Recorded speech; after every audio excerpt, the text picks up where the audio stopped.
Salut à toutes et à tous, bienvenue sur l'Ultra Endurance Podcast. Je suis Guillaume Klein, athlète et coach Ultra Endurance et j'accompagne à distance des sportifs dans l'accomplissement de leurs différents projets, que ce soit sur les aspects de la nutrition, de l'entraînement ou encore de la préparation mentale.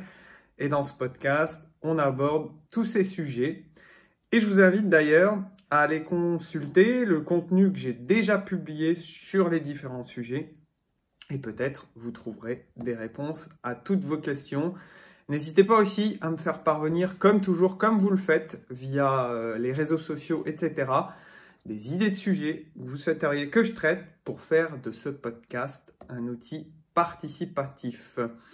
Avant de rentrer dans le détail du podcast, des petites nouvelles d'un point de vue personnel.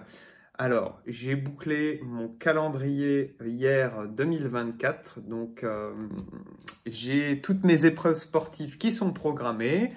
Je suis content parce que c'est assez homogène, je pars à la découverte de nouvelles choses. Donc ça démarrera fin mars par la Grande Gouache Audax Gravel, donc aux Canaries. Donc le principe m'inspire beaucoup parce que ce sera en gravel, comme j'ai découvert le gravel.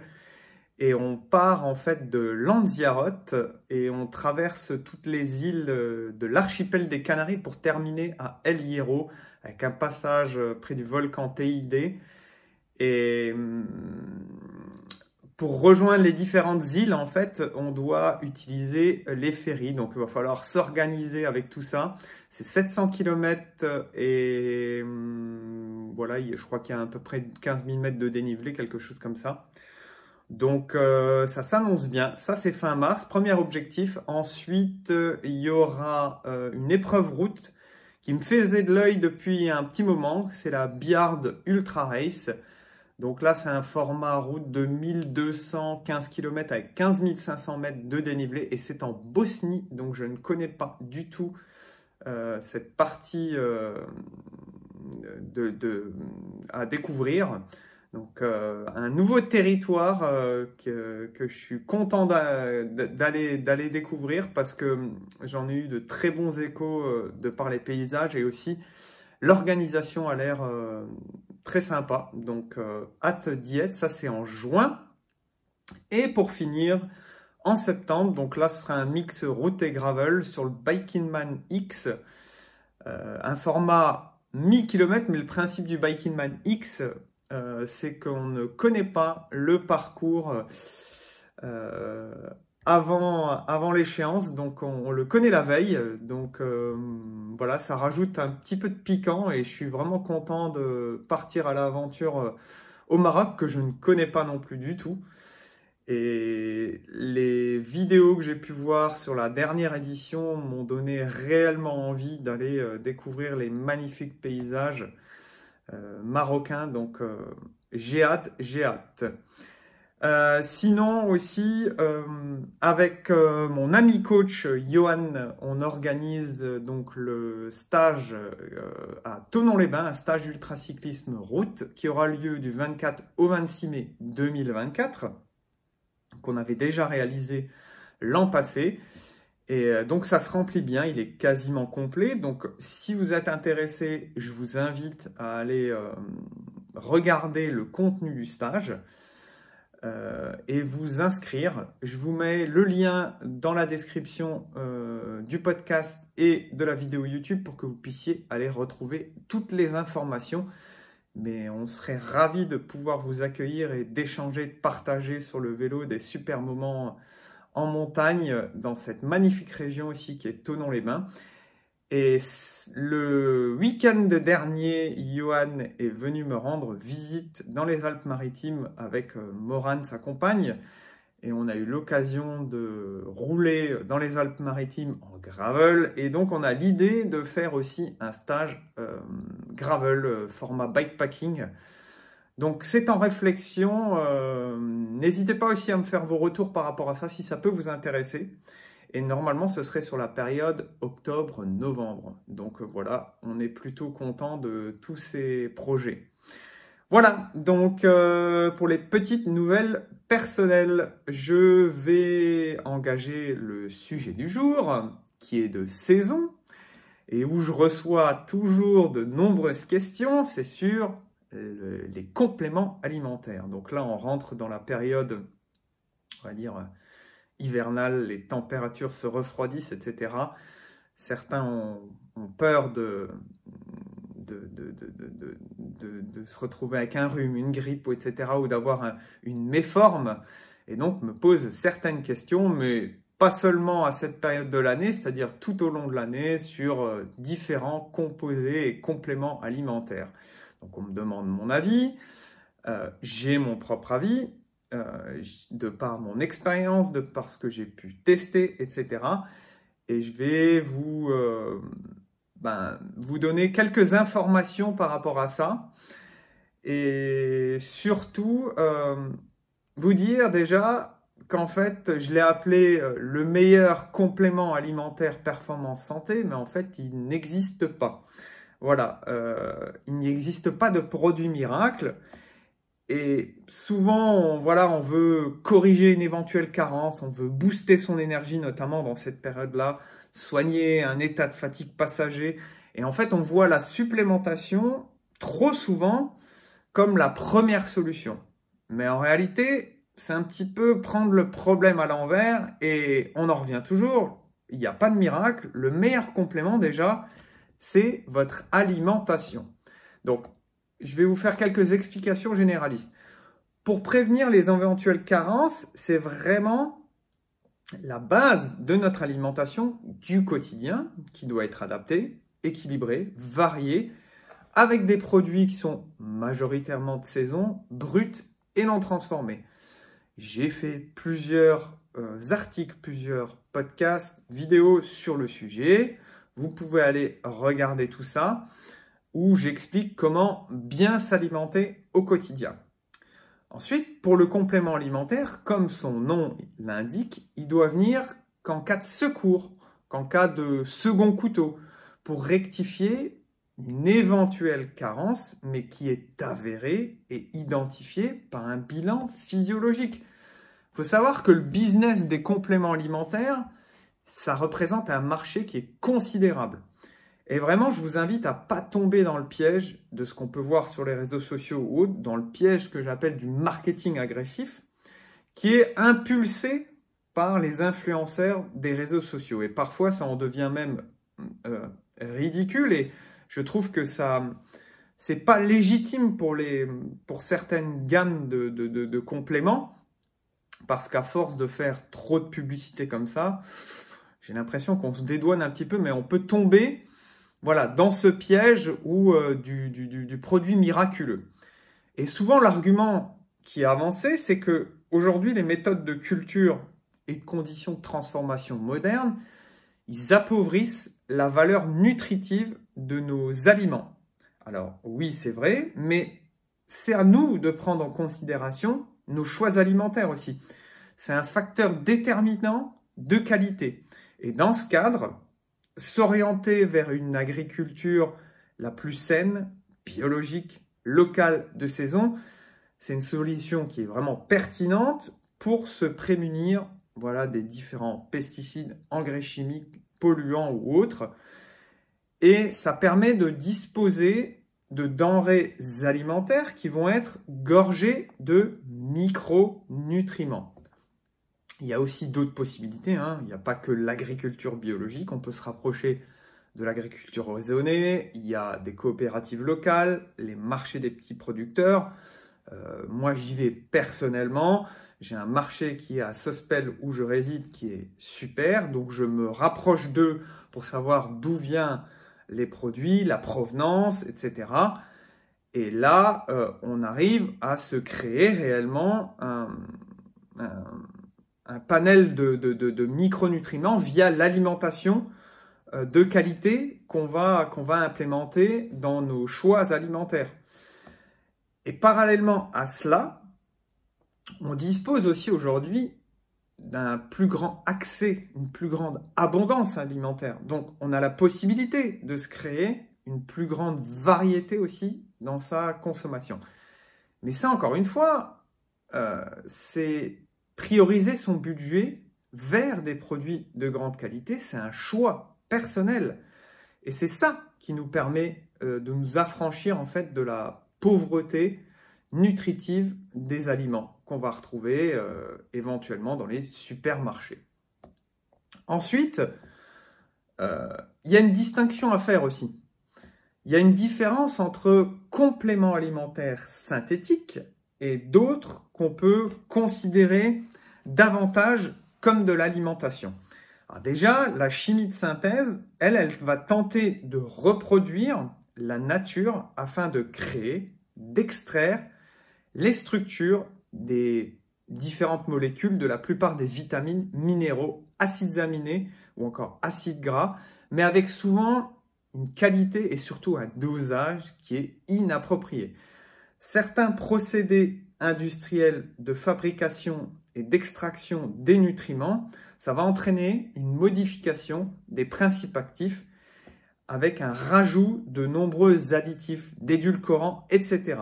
L'être humain, il est vraiment pas fait pour synthétiser ces molécules chimiques et il a besoin en fait d'une matrice complète et originale, de quelque chose de globalisé.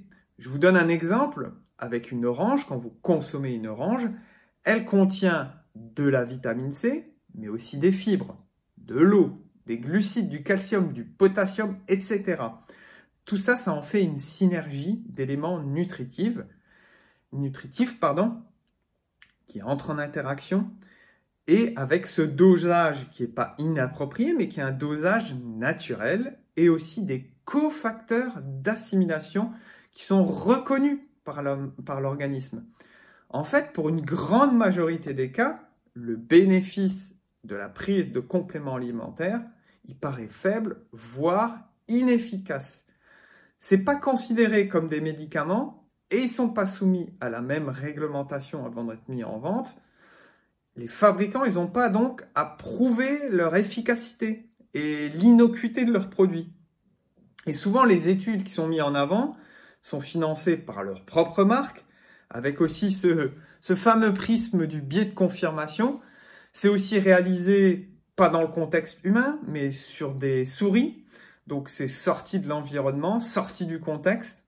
Et puis, on peut se dire qu'à l'échelle de la vie humaine, la prise de compléments alimentaires, elle est en fait très récente et on n'a pas assez de recul pour quantifier les différents effets à long terme. Alors, dans le meilleur des cas, l'assimilation, elle sera faible et inefficace, avec simplement cet effet, on va dire, placebo. Mais dans le pire des cas, certains procédés de fabrication, comme je les ai énoncés avant, et les différentes associations de molécules, elles peuvent accentuer un déséquilibre nutritionnel et apporter des éléments qui sont non reconnus par l'organisme, qui vont pouvoir être même des agresseurs potentiels. Donc tout le contraire de la base recherchée par notre consommation de compléments alimentaires. Donc je vais vous donner un autre exemple qui est frappant avec les oméga 3. Alors les oméga 3, j'ai traité le sujet aussi en article, je vous remettrai. Donc les oméga 3, ce sont les dites bonnes graisses aux multiples bienfaits. Ils vont favoriser entre autres le bon fonctionnement du système cardiovasculaire, favoriser aussi la santé cognitive et limiter l'inflammation de l'organisme. Mais attention à la supplémentation. Il y a de nombreuses études aujourd'hui qui remettent en cause l'intérêt de la supplémentation en oméga 3 à cause notamment de l'altération des acides gras par une oxydation. En effet, les oméga 3, ils sont très fragiles et ils vont rapidement s'oxyder à la chaleur et à la lumière. Cette oxydation, elle va provoquer une perte des bénéfices qu'on va rechercher, donc des bénéfices santé qu'on va rechercher. Et quand le niveau d'oxydation il est vraiment trop important, ça va devenir toxique et délétère pour l'organisme. Donc, pour déterminer le niveau d'oxydation, il y a un indice général qui s'appelle TOTOX. Et la valeur maximale réglementaire, elle est de 26. Donc, pour disposer d'un produit sans problème, il faudrait avoir un indice le plus bas possible de 10, voire beaucoup moins. Malheureusement, aujourd'hui, les nombreuses méthodes industrielles de fabrication et surtout de conservation, elles ne permettent pas de garantir un produit qui est sain et de qualité. Ils sont souvent filtrés, chauffés pour éliminer les agents polluants et surtout au niveau du stockage et du transport, ils sont dans des environnements qui sont non réfrigérés avant seulement de se retrouver à la vente. Ou là encore, pendant plusieurs mois, semaines, etc., ils vont se retrouver dans les rayons de certains magasins. Donc pour bien faire, le mieux, c'est vraiment d'acheter un produit dont l'indice Totox il est le plus faible possible, mais aussi vérifier la date de fabrication et limite de conservation, et surtout de les conserver au congélateur. Donc c'est souvent très compliqué entre la fabrication, le transport. Chez nous aussi, on les entrepose dans des endroits qui ne sont pas forcément adaptés, donc l'oxydation elle se fait, et là on se retrouve avec un produit qui devient toxique. Par contre, dans l'alimentation, les oméga 3 qu'on va par exemple retrouver dans les poissons gras, les petits poissons gras notamment, sardines, maquereaux, mais ça peut être aussi le saumon, bien qu'il y ait une controverse un petit peu là-dessus, mais le bénéfice-risque des fois, en allant chercher les oméga 3 via le saumon, ça peut être une solution. Tout ça, les oméga 3 qui sont dans ces poissons gras, ils font partie d'une matrice alimentaire globale et ils vont se retrouver protégés. Donc, c'est plus bénéfique de consommer des oméga 3 et via les poissons gras que via des compléments alimentaires, donc c'est plus naturel. Et pour pleinement profiter de leurs bénéfices, je vous invite à privilégier des poissons frais avec une cuisson à la vapeur douce et surtout, vous orienter vers toujours, comme je l'ai répété tout à l'heure, vers de la qualité. Ensuite, il y a ce qu'on appelle les super aliments. Donc là, on a vu un petit peu la chimie de synthèse, mais il y a aussi les super aliments. Donc les super aliments, eux, moi je les considère un petit peu plus comme de l'alimentation. Et ils peuvent être utilisés au quotidien pour profiter de leurs multiples propriétés qui sont naturelles. Alors ça peut être par exemple la protéine de chanvre, moi je l'utilise beaucoup pour compléter mes apports protéiques et éviter notamment de surconsommer des protéines animales notamment. Donc là aussi, un produit de qualité, bio. Moi, j'utilise Alter Nutrition qui est bio, français, etc. Ça peut être aussi de la spiruline, du cacao cru, de la cannelle, du curcuma, du propolis, etc. Toutes ces denrées ont une valeur ajoutée, mais ça reste marginal.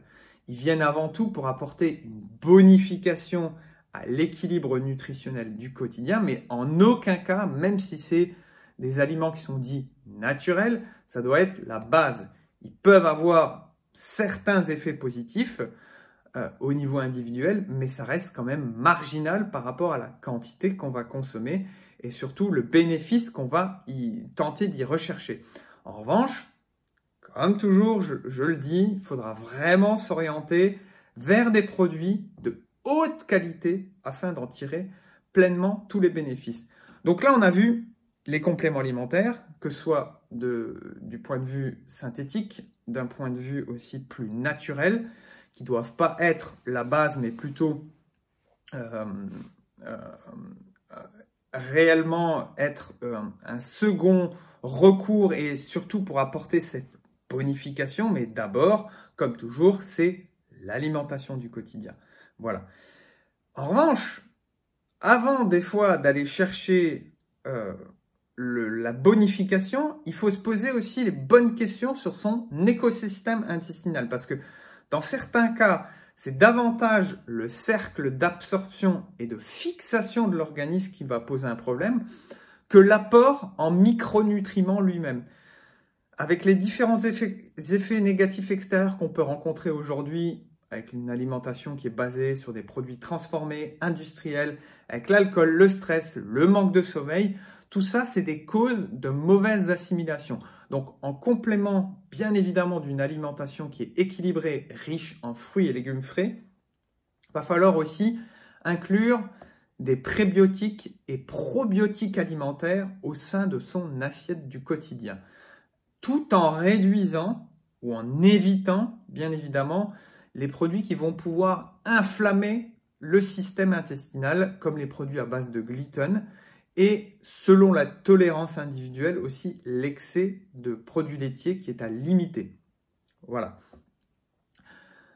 On va me dire, Guillaume, c'est quoi les prébiotiques? C'est quoi les probiotiques? Alors, les probiotiques, en fait, ce sont des dites bonnes bactéries qu'on va retrouver dans notre intestin et qui vont jouer un rôle dans la synthèse des différentes vitamines, dans l'augmentation de l'absorption du calcium, par exemple, du fer, du magnésium, etc.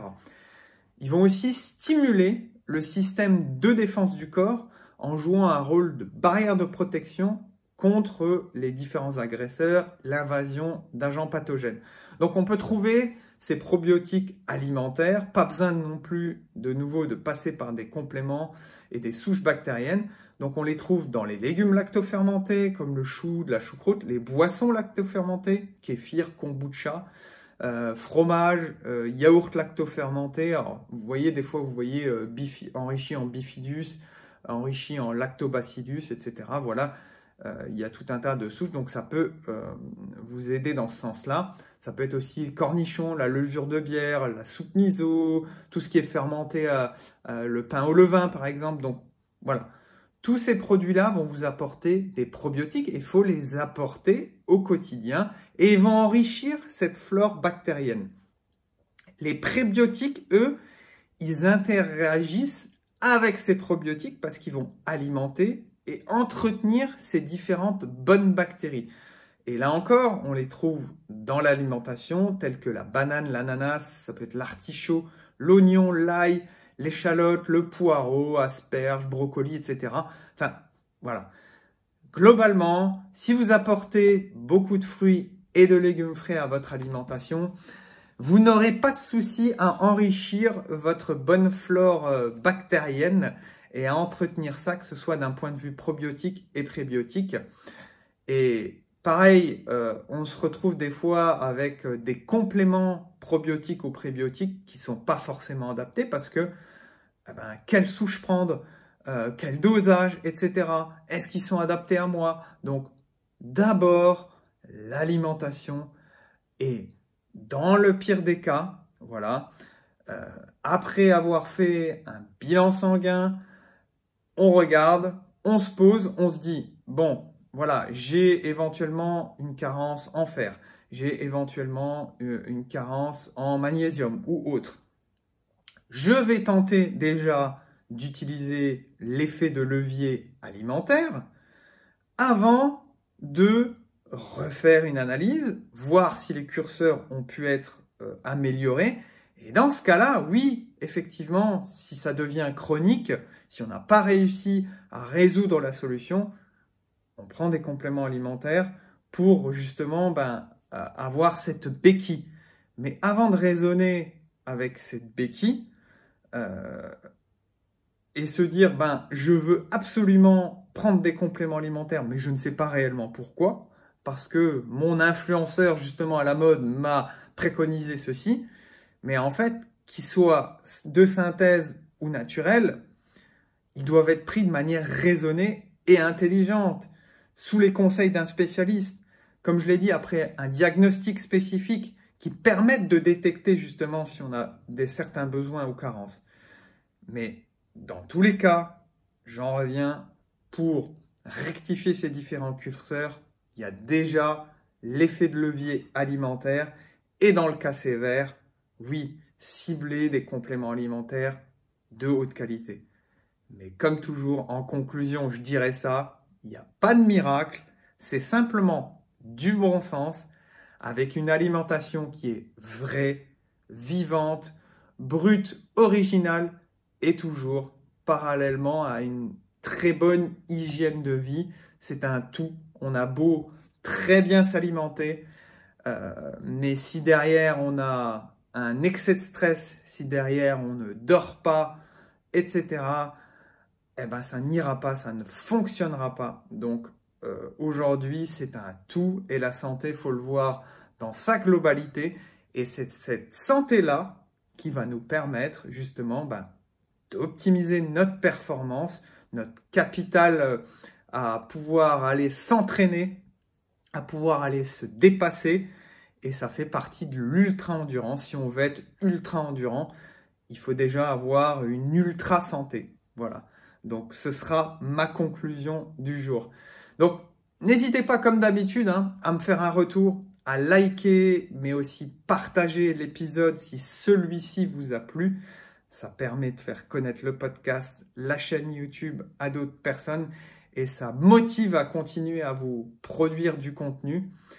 Et en attendant, je vous dis, prenez bien soin de vous. Je vous dis à bientôt pour une nouvelle capsule. Salut!